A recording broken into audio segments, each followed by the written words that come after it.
market to see what comparable organizations offer to each of these roles.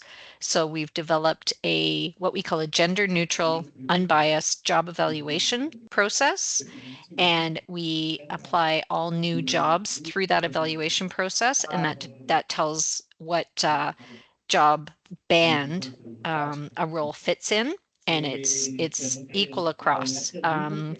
So we've also bumped up our salaries to market as best we can, not for profit market. Okay, so that's one thing that we've done is salary. Another thing we did was we revised our benefits program. So health and dental benefits, when I came, we had the same program for many, many years, and it had never really been fully reviewed. So what we did, there's some really loud background noise there. I'm not sure where that's coming from. Oh, Sorry thank for you. that. That's okay. So for the benefits program, we started with an employee survey, and we surveyed our employees to find out what would be the most meaningful changes to our benefits program. And so when we received the results, then we started to look at how can we redefine our benefits program and change it. So we went through two different iterations of the benefits program. So we did a small upgrade early on, and then we did a very large out to market and completely changed our carrier and completely changed the whole program.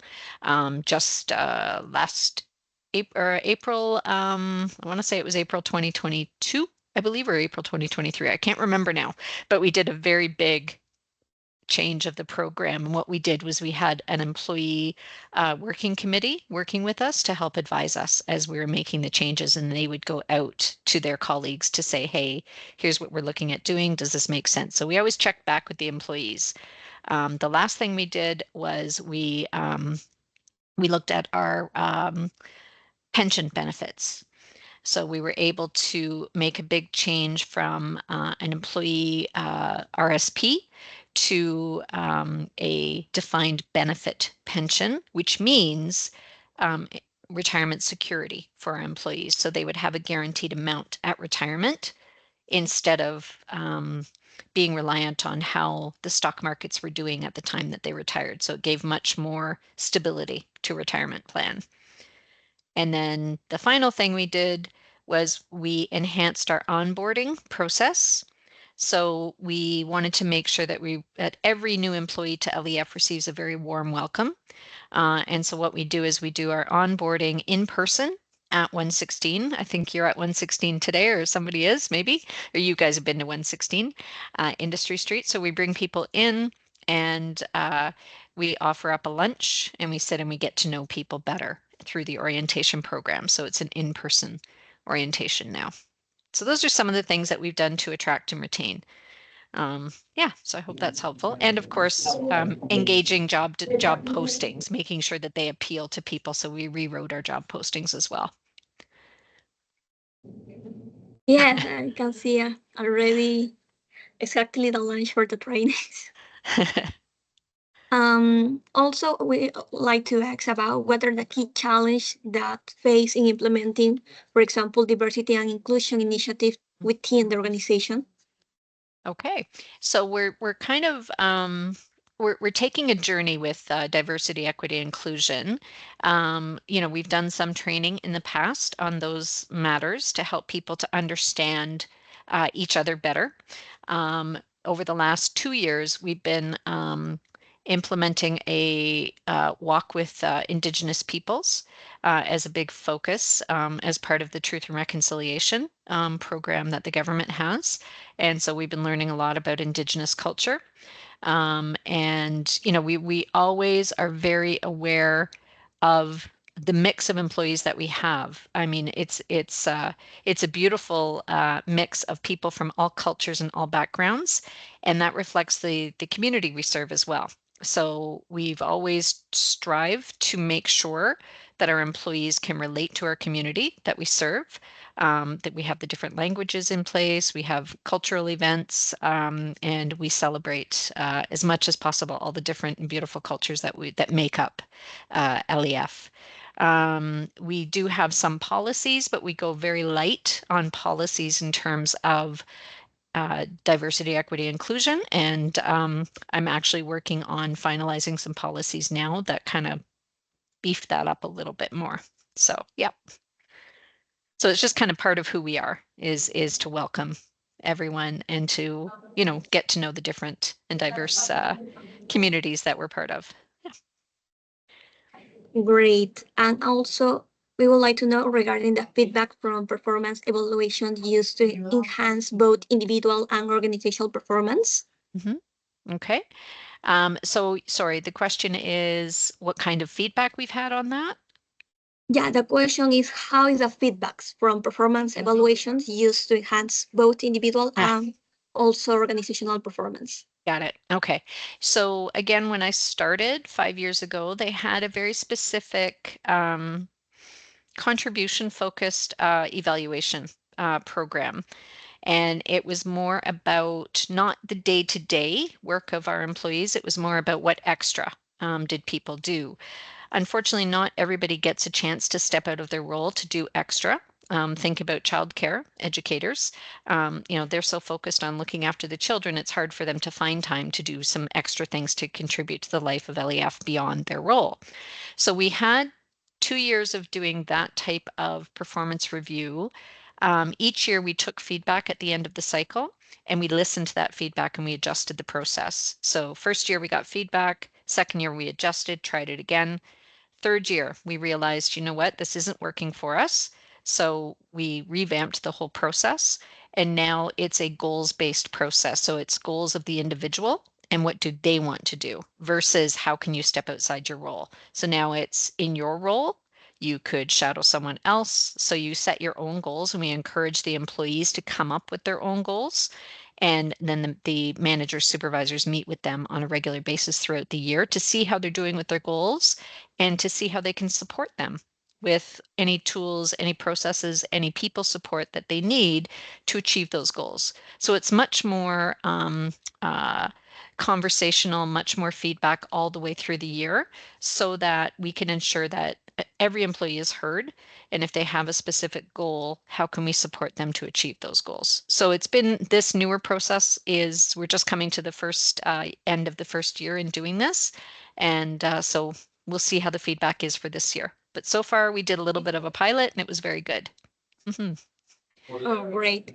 And also, how does LEF anticipate and plan for future workforce needs?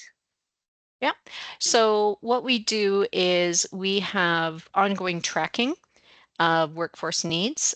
So we have very different needs across the different parts of our organization. So you can imagine childcare being a big part of our organization. That's ongoing needs. Childcare is always growing, expanding, and people, you know, some people move on to go back to school in childcare. So we're always hiring and we're always recruiting for childcare. So we meet very regularly with the childcare group to anticipate the needs and to watch for turnover and to backfill that turnover ahead of time. So we're constantly recruiting for childcare. For the rest of the organization, for client engagement, where we always work with our wonderful clients, it's based on the contracts that we have approval for and the funding we get approval for from the province and from the federal government. So those are pretty easy to anticipate as we put out, you know, proposals. We know we know what we'll need in terms of the support for employees. So it's regular check-ins with the heads of each of the departments and depending on what proposals are out there and how close we are to getting new programming in. So yeah, and we always watch turnover. Great. Also, we would like to know regarding the job ranking system implemented in LEF, how effective it is in evaluation related work of different positions. Yep. Actually, yep. We worked with a professional company called Solertia, and they are professional in job evaluation and setting up pay bands. And it's like I said, it's gender neutral.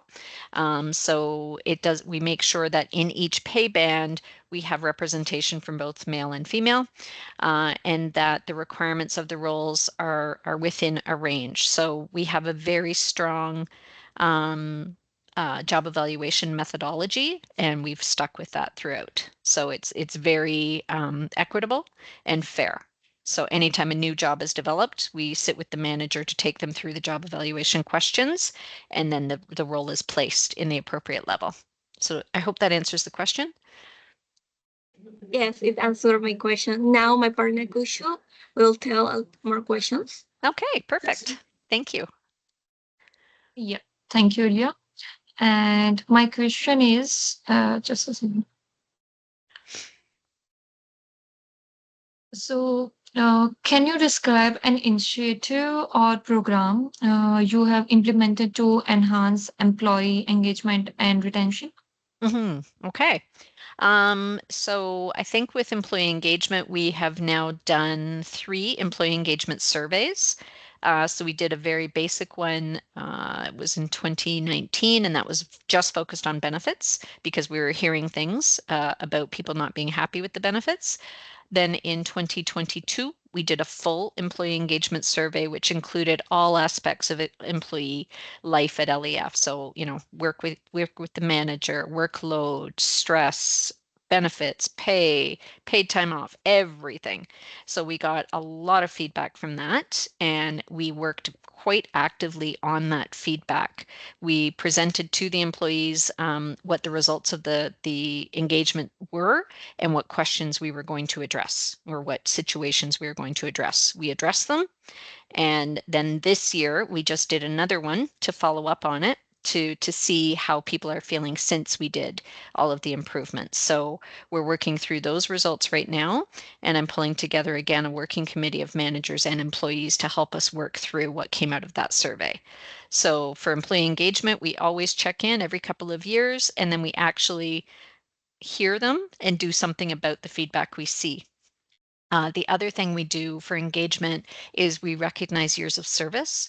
So anything from 5 years up and in 5-year increments, we give service awards, which are a different number of types of gift cards, so people can pick what they would like to receive to celebrate their years of service. So they can treat themselves to a movie, they can treat themselves to a dinner out, things like this, and that the amount goes up with the number of years of service. And then we also just this year implemented an expanded vacation, so paid time off program. So it used to be that you start with so many days of vacation when you started, then at year 5 you would get more, and then nothing ever would change from there. Now they get more at I think it's year 15, year 20, and then we keep adding more days as your career progresses. So that helps as well with retention. A great idea. I also want to Mhm. work with this kind of company. Yes, we've done a lot, which is Okay. great. Yeah. Yeah. So after that, what criteria do you prioritize when selecting candidates for a position, and how do you ensure that this criteria align with the LEFs, means your company's long-term goals and culture? That's a great question. Okay, so the first thing comes down to the job itself and the requirements of the job. So we always work with the hiring managers to have a chat. So we have a recruiter, and she will work with the hiring manager to say, what are the top 2 to 3 things in terms of skills and experience that we must have? So then she'll scan for that. Beside that, it's always cultural fit to LEF. We like to say, even though we're very big now, we like to say that we still feel like a family business because everybody cares about each other. Everybody cares about the clients we serve. We're open and honest with our communication. So we want to find people that fit well within that culture. And so a lot of our questions, a lot of our interview tactics will focus on how good of a cultural fit will this person be to LEF, but also to the team that they'll be working with.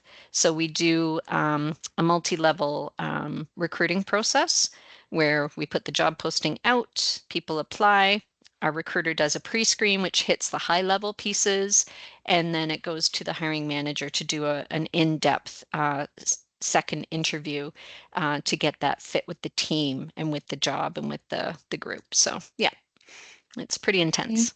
Yeah. Then how do you integrate awareness of diversity into your HR policies and practices? And what impact have this consideration had on the company's overall performance and workplace culture? Yeah.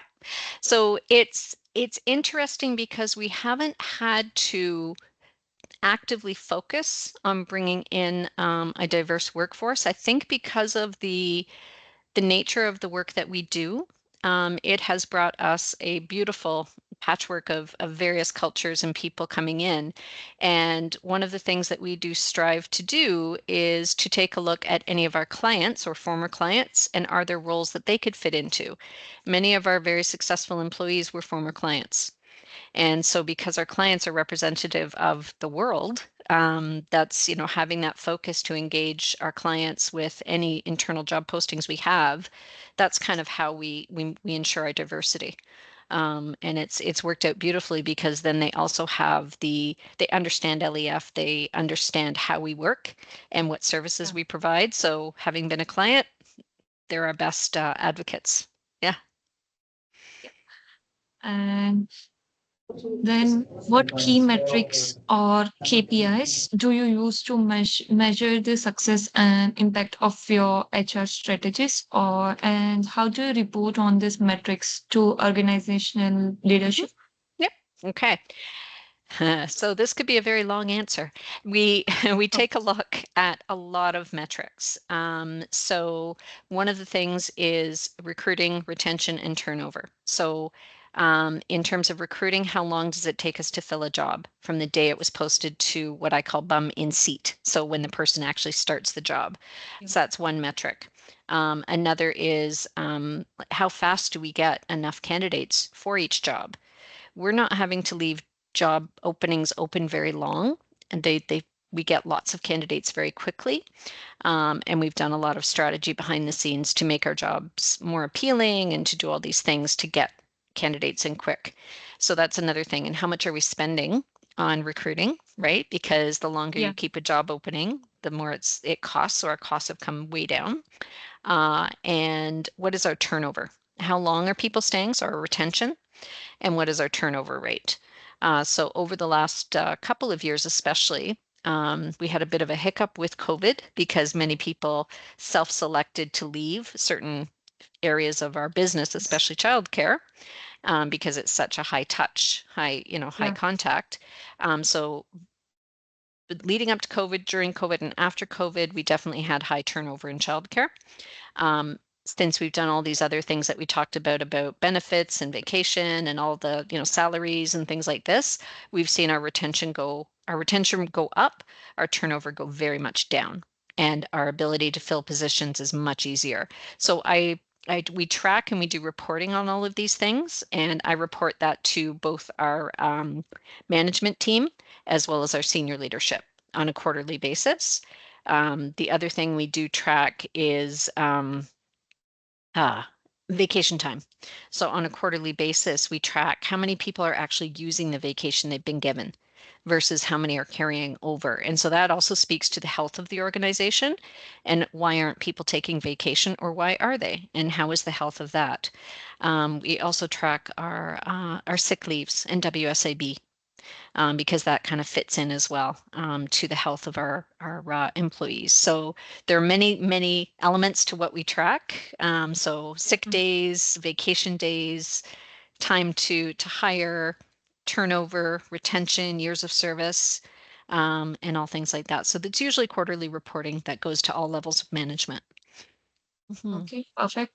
Then can you share an example of a time where your team had to make a difficult hiring decision, and what factors did you consider, and how did you resume if the selected candidate was the best fit? Okay. So we have had times where we've had a very usually with a new role and especially with client engagement because new funding comes and there's, I can think of a couple of programs over the last couple of years where it's a brand new program to LEF. We've never had experience with this program. We think we know what we're looking for, but it's hard because you haven't recruited for that very role yet. So I always say it takes a village, right? So with human resources, we know that we're not alone in this process, right? So we're kind of the first point of contact for any recruiting, but the person is going to be transitioned into their team. So the team has to be involved in this recruiting process. So in some cases where we've had, let's say, 2 or 3 candidates who are all fantastic and we think any of them could do the job, then we'll take another step in the interview process to have other team members. So typically it's HR that does the first interview, then typically the hiring manager and maybe one other person do the second interview. If they're having a hard time gauging, the which candidate would be the best, then they'll bring in others and have a third interview and get different perspectives. So that's the way we will usually approach it, is if they're really, really having a hard time, bring in other colleagues to get a different perspective. Yeah. Okay. And what are the key health and safety regulations and standards that your organization must comply with? And how do you stay up to date with the changes in the regulatory landscape? Yep, that's a big one. So in my team, I have 2 people who are focused just on health and safety. And so we have our joint health and safety committee at our head office at 116 Industry Street. And we make sure that we engage people from all the different teams to make sure we have, again, a diverse group of people who will bring different perspectives for health and safety. We're constantly scanning regulations. We have some software that we subscribe to that gives us updates on industry changes, especially with health and safety. Those 2 people that work in the HR department are also always scanning, always going to webinars about new legislation, making sure we're staying on top of everything. We have a software for incidents, so incident, injury, illness. We have a software that we track individual cases, and we have the one person who follows up and does that hands-on following up with cases. And we have a whole reporting system and a health and safety manual that we follow. We just finished updating it last year. So we review and update as things change, and we review and update fully every 2 to 3 years. So we have to follow AODA, we have to follow Employment Standards Act, we have to follow Ministry of Labor regulations. There's so much to follow. We have to make sure we have joint health and safety committees. We have to make sure we do lockdown drills.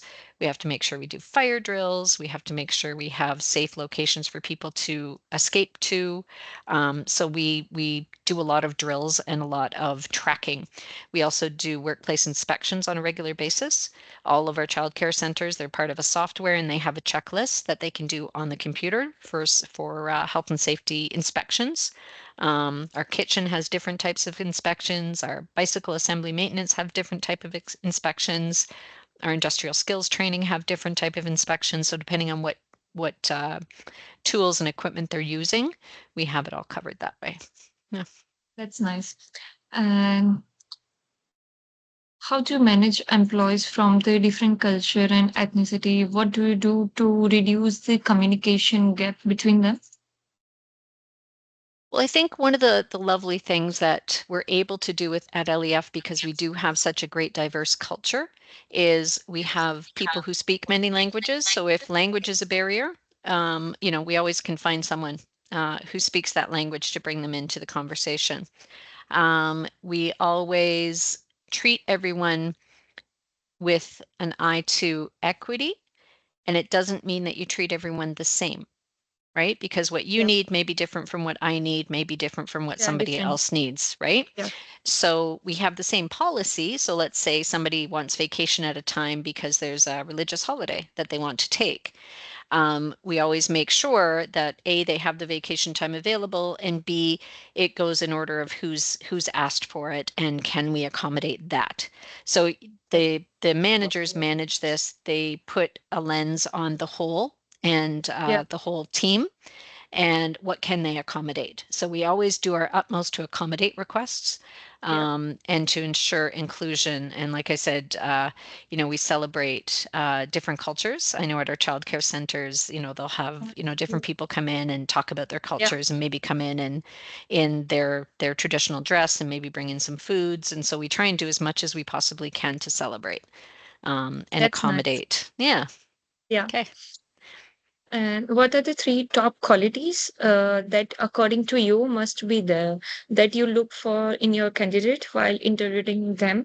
basically, what do you expect with your employees? Yep. One thing that always sticks out for me is, especially with the work that we do, we want to feel that passion for their job. Yeah. It's not, helping newcomers to Canada, for instance, navigate the system can be very, very hard because the system is not easy. So the passion to help people is first and foremost for us. If you don't have that, then the job is just going to be a job. So we want Yes. to see those people have the passion to help others succeed. Same within our childcare centers, the passion to teach children and to see them flourish. To go above and beyond and do what it takes to get the job done. One of the things that we kind of screen out are people who are, well, I start at 9, I finish at 5. I don't work over that. Okay. Sometimes you need to. Sometimes it's that little extra that's going to help somebody and make that person's journey so much easier. Not to say that we have to work out extra time. We don't, but there has to be some flexibility. So we like the flexibility. We like someone who has that passion, and we like collaboration. So someone who is able to collaborate with many, many diverse people, with many colleagues, and has that also that creative thinking mind. So even though it's been done this way, and the government maybe sometimes says do it this way, how can we think outside the box? How can we Yeah. get it done? So it's Yeah. creativity, passion, collaboration. Yeah. So get it done attitude. Yeah. Yeah. And my last question, what are Okay. the things that keep your employees motivated and you get the best of their potential at the end of the day? I think encouraging all those things I just spoke about Yeah. is, helping people to see the possibilities. Is that just because you have, XYZ to be done, maybe there's something else you've been thinking of that could be of help. Where, how can you bring that creativity and the additional thinking to do something fun and maybe something different, something that may help more? So creation of new programs, new projects is always encouraged. And I think a lot of people really thrive when they know that they can bring their ideas and that we will embrace that and give it a try. The other thing that we always talk about is to not succeed at something is not a failure, because 9 times out of 10, it opens a different door that you didn't see at the Yes. beginning. Yes. Yeah. So our failures are usually our biggest successes because they've opened something else. So Yeah. that's how we try and encourage people. It's not a failure. What did you learn? Right? Yeah. Okay. Oh, well, thank you so much once again for sharing your insight and experience with us today. Thank All you so right. much It for will giving us help your you a time. lot in our course. Yeah. Thank you so much. My pleasure. Very, very nice to meet both of you. And I hope you do very well with your course, and make sure once you're Yeah. done, you let us know. Yeah. Yeah. Great. Thank you Thank so you and Okay. much. have a good day. All right. Take Yes. care. You Yeah. too. Bye. Okay. Take Bye-bye. care.